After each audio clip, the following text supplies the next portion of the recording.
The sky over Minneapolis had been dull and heavy all morning, the kind of spring day where the clouds hang low enough to feel like they're pressing against the city. By early afternoon, the air had turned strange, warm in one moment, sharply cool in the next. A school bus from Spring Lake Park was making its final run of the day, carrying dozens of students along Highway 65 toward the Fridley area.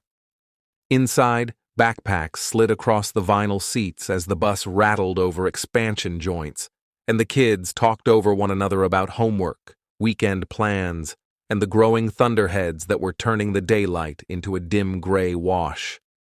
The driver kept one hand on the wheel and one eye on the shifting sky, listening to weather updates crackle through the radio between stops.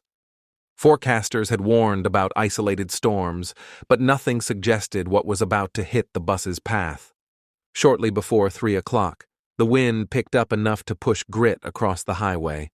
A few students glanced out the windows, noting how the trees along the shoulder were bending in sudden, jerky movements. The bus climbed the approach toward an overpass, its diesel engine roaring a little louder as the incline steepened. The driver scanned the horizon again and saw a dark rotation forming above the rooftops and tree line. The clouds churned in a tight, unsettling spin, pulling dust and debris upward. Midwestern weather had taught him to respect how fast calm could twist into danger. He flicked on the interior lights and told the kids to stay seated, his voice firmer than before. At that moment, a small but violent tornado, later rated an F2, touched down near the highway. It didn't take on the tall, photogenic funnel shape that appears in storm documentaries.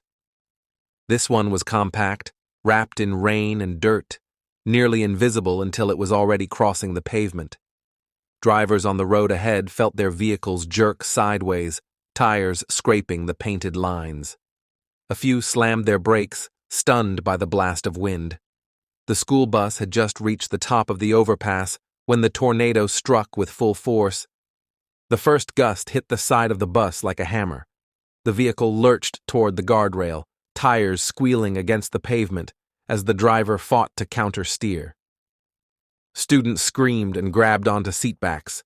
Papers, jackets, and lunchboxes flew across the aisle. The next gust was stronger, a swirling blast that wrapped around the bus in a tightening vortex. The driver shouted for the children to hold on, but the roar of the wind drowned his voice. The bus lifted, a full several inches at first, then more, and lost traction entirely. In one violent motion, it flipped onto its side and skidded across the pavement. The windows burst inward, spraying shattered glass across the students as they tumbled into one another. The overturned bus teetered for a long, breathless second on the edge of the overpass, its weight shifting in a slow, stomach-turning tilt. Then gravity pulled it over. The bus dropped from the elevated roadway and slammed onto the embankment below, rolling end over end before landing on its crushed roof.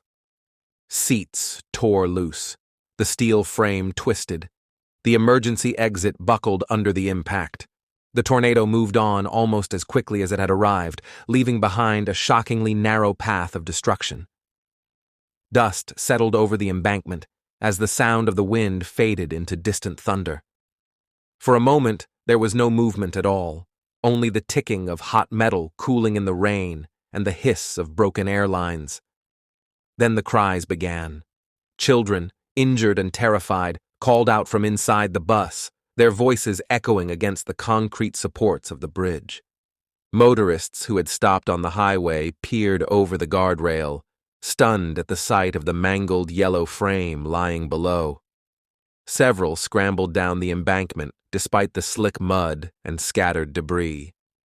They tore at the bent emergency door and broken windows, trying to reach the children trapped inside. The first responders were close behind. Firefighters from Fridley, Blaine, and surrounding departments arrived within minutes, followed by paramedics who rushed stretchers down the slope. Inside the wrecked bus, the scene was chaotic. Seats were twisted into the ceiling, Books, shoes, and backpacks were wedged beneath collapsed metal. Several students were pinned in positions that made it difficult for rescuers to reach them, and firefighters used hydraulic spreaders to pry apart the frame as carefully as they could. The driver, injured but conscious, insisted that rescuers move to the children first. He called out the names of those he knew sat near the front, helping paramedics reach the ones he believed were in the most danger. A triage area formed quickly along the embankment.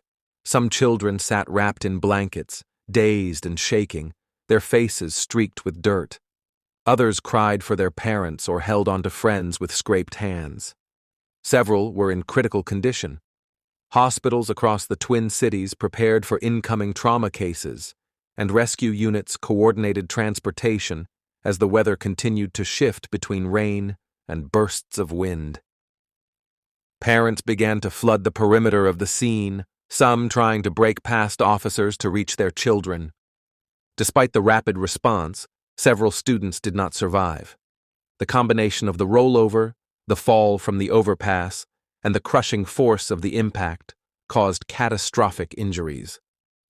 Their classmates, many of whom had grown up together since kindergarten, watched in stunned silence as stretchers were loaded into ambulances. The realization that not everyone would make it home that night settled over the scene like a weight no one could lift. In the investigation that followed, meteorologists documented how the tornado had formed in a matter of seconds, a small, intense funnel embedded within a larger storm line that radar struggled to detect. Engineers studied the guardrails and the path of the bus, confirming that once the vehicle lost traction on the exposed overpass, there was no realistic chance to regain control. Even an expert driver, they concluded, could not have overcome the sheer power of the wind. In the days that followed, the community rallied around the grieving families. Memorials were held at local churches, fire stations, and school gymnasiums, with rows of folding chairs that seemed to stretch farther than anyone expected, a quiet reminder of how many lives had been touched. Counselors met with surviving students who struggled to process what they had seen and heard. Parents stood together in quiet, trembling groups, some holding photographs, others clutching jackets or backpacks that still smelled like home. Though the storm had passed, its impact continued to echo through classrooms and living rooms across the district. The Minneapolis Fridley tornado bus tragedy remains one of the most devastating school transportation accidents in Minnesota history. It was a sudden burst of violent weather that struck with almost surgical precision, turning an ordinary afternoon bus ride into a disaster that reshaped the lives of everyone involved. The wind moved on in minutes, but the loss endured, carried by families, first responders, and a community that would never forget, because forgetting would feel like letting go of something too important to lose. Fire commanders coordinated teams carefully, marking which sections of the overturned bus had been cleared and which still held trapped students. Volunteers formed impromptu lines to pass medical supplies down the muddy slope, doing whatever they could to help.